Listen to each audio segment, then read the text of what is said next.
Sonic 3. So before I start this review, I got a few items from the theater. I got this Sonic keychain for free. They had choice of Sonic, Tails, and Knuckles, so I got this. And then also, I never buy these, but I was tempted to get this popcorn bucket. I did not put popcorn in it. I put it in a separate bucket. So those are the items that I picked up. Let's get to the review.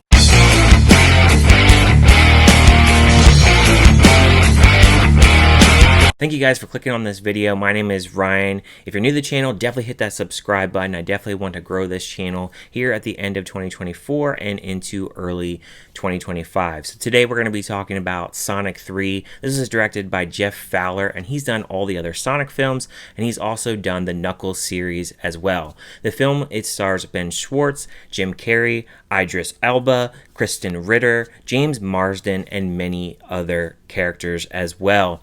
Now, with this film coming out, the plot here is really simple. You have Knuckles, Sonic, and Tails.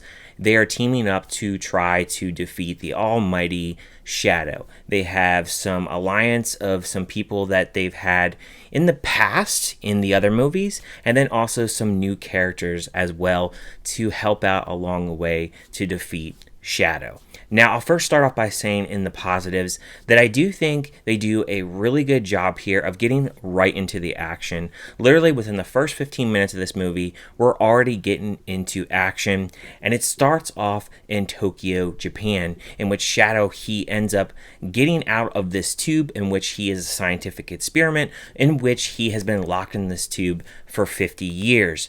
And then you have all the team here. They are hanging out with some of the human characters, James Marsden and his wife.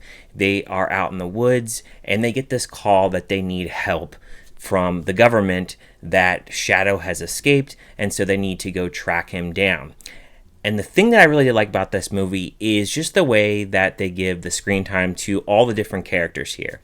I think no one has too much screen time. I think everybody is very much balanced well. I think everybody with Sonic and his friends, they all get adequate screen time. The humans, they don't get too much screen time. And then Shadow, he really shines here. You really see his powers. And I love kind of the opening scene when they're actually in Tokyo and they're fighting downtown in Tokyo. That was a really cool scene. The animation here is still pretty top-notch with Sonic and the design of the characters themselves. Jim Carrey is the highlight here. He is the comedy relief in this film. He's doing a dual role here in which he is Dr. Robotnik and also his grandfather Gerald Robotnik as well, and I think he's just so comfortable in this role. I think partially the reason with comedy kind of dying out and him really being himself in a role like this, or both roles rather, in which he can just be very comfortable, kind of like a movie like The Mask.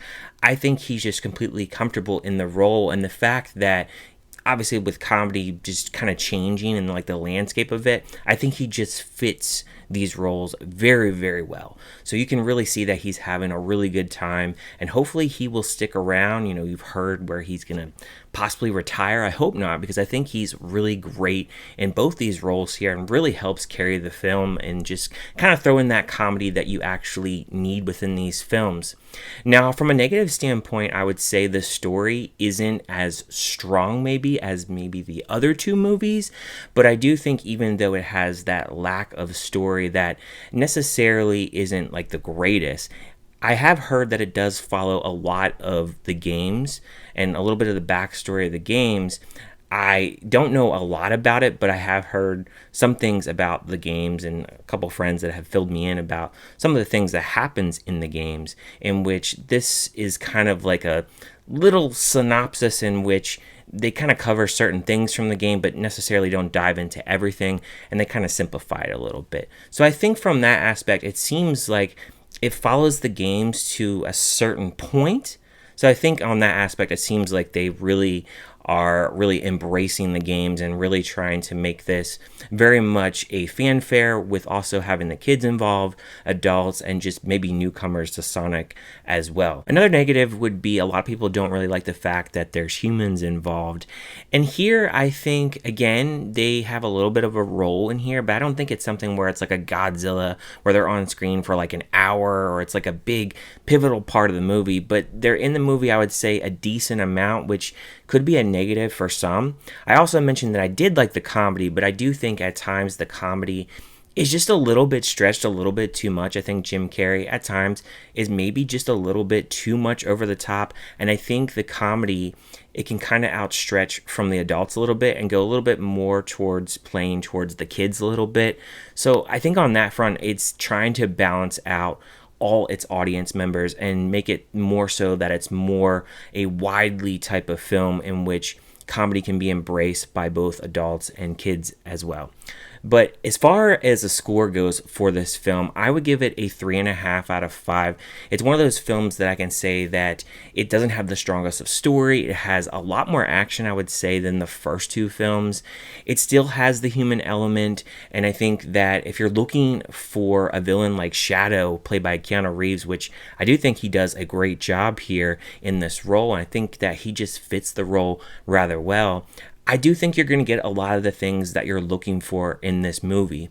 Now, it's just going to depend if you really love the comedy here. I have heard people say that they really didn't like the story all that much, and they just felt like it wasn't that great of a movie. But for me, I kind of overlooked the story a little bit and really enjoyed the fact there was quite a bit of action in here, and then just them really balancing out the movie and having a lot of different obstacles in which you had a lot of the characters there kind of in different scenes, and then they just did a really good job of kind of blending everything together, and that really worked for me, despite the fact that it maybe wasn't the strongest story for me. So 3.5 out of 5 is what I would give this film. Let me know down in the comments, what did you guys think about Sonic 3? Did you like it? Did you hate it? Did you just think it was kind of meh? Thank you guys for watching as always, and I will see you guys next time.